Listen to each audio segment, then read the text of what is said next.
حدیث پاک میں ہے کہ جن کاموں سے بڑوں کو روکا گیا ہے ان کاموں سے بچوں کو بھی روکا جائے گا، اور یہ سرپرست پر، ولی پر واجب ہے۔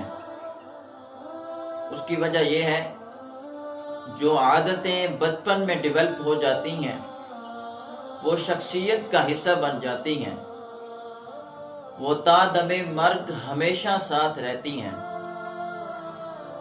اسی طرح کی ہدایات موجود ہیں۔ حضرت امام حسن مجتبی رضی اللہ تعالی عنہ بچپن میں ایک کھجور منہ میں ڈال لیتے ہیں تو رسول اللہ صلی اللہ تعالی علیہ وسلم نے فرمایا کہ اے بیٹے اس کو منہ سے باہر نکال دو۔ تو اسی مجلس میں بیٹھے ایک صاحب نے عرض کی کہ حضور بچہ ہی تو ہے، اگر کھا لیا تو کیا حرج واقع ہوتا ہے؟ تو نبی کریم علیہ السلام نے ارشاد فرمایا کہ آل محمد کے لیے صدقہ جائز نہیں۔ حضرت امام حسن رضی اللہ تعالی عنہ بچپن میں ہیں، لیکن حضور نے پھر بھی انہیں یہ ہدایت جاری کی۔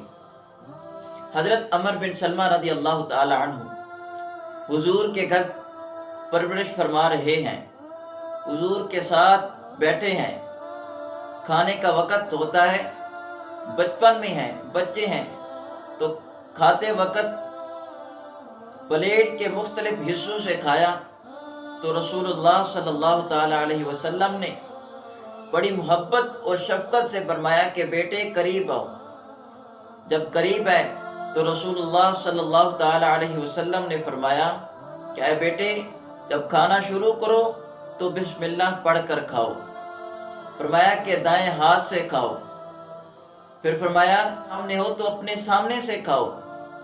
تو حضرت عمر بن سلمہ رضی اللہ تعالی عنہ کہتے ہیں کہ رسول اللہ صلی اللہ تعالی علیہ وسلم نے اتنی محبت اور شفقت سے فرمایا، عادت ایسی بنی ہے کہ میں ہمیشہ اسی انداز سے کھانا کھاتا ہوں۔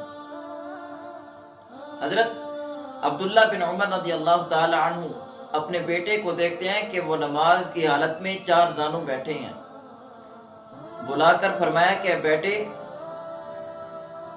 نماز کی حالت میں چار زانوں نہیں بیٹھتے۔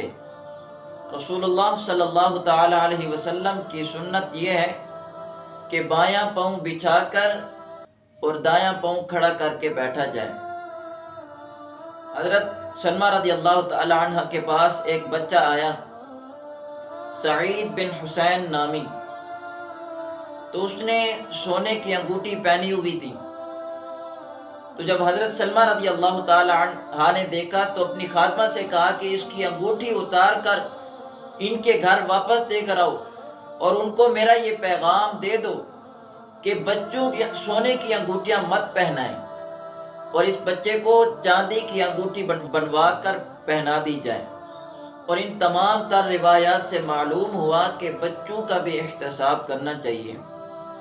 ماں باپ کو خاص طور پر بچوں کی تربیت کے حوالے سے ان پر توجہ دینی چاہیے۔ یہ نہیں ہے کہ اگر بچے نے کوئی غلطی کی تو یہ کہہ دیا جائے کہ ابھی بچہ ہی تو ہے، بچے نے جھوٹ بول دیا اور یہ کہہ دیا کہ ابھی بچہ تو ہے، بچے نے گالی دی یہ کہہ دیا کہ ابھی بچہ تو ہے، بچے نے کوئی چیز اٹھا لی تو یہ کہہ دیا جائے تو ابھی تو بچہ ہی ہے۔ ایک شخص کی پھانسی کا وقت قریب آیا تو اس کی آخری خواہش پوچھی گئی، پوچھا گیا کہ تمہاری آخری خواہش کیا ہے؟ تو اس شخص نے کہا کہ میں اپنی والدہ سے ملاقات کرنا چاہتا ہوں۔ کہا ٹھیک ہے۔ والدہ کو بلایا گیا پھانسی سے قبل ملاقات کے لیے۔ جب والدہ قریب آئی، اب اس کی زندگی کا آخری لمحہ تھا، چاہیے تو یہ تھا کہ وہ اپنی والدہ سے معافی مانگتا، لیکن اس نے اپنی والدہ کو تھپڑ مارا۔ لوگ تعجب کرنے لگے کہ تیری زندگی کا آخری لمحہ تھا اور تو نے یہ کیسے حرکت کر دی؟ وہ شخص کہنے لگا کہ مجھے پھانسی کے پھندے تک پہنچانے والی بھی میری ماں ہے۔ لوگوں نے کہا کہ وہ کیسے؟ کہا کہ میں نے بچپن میں کوئی چیز کسی کے گھر سے چوری کی تھی اور جب میں اپنے گھر واپس آیا تو میری والدہ نے جب پوچھا تو میں نے بتایا، تو میری والدہ نے مجھے ڈانٹا نہیں ہے۔ اگر اس دن والدہ نے مجھے تھپڑ مارا ہوتا تو آج میں یہاں تک نہ پہنچتا۔ تو مجھے پھانسی کے پھندے تک پہنچانے والی بھی میری ماں ہے۔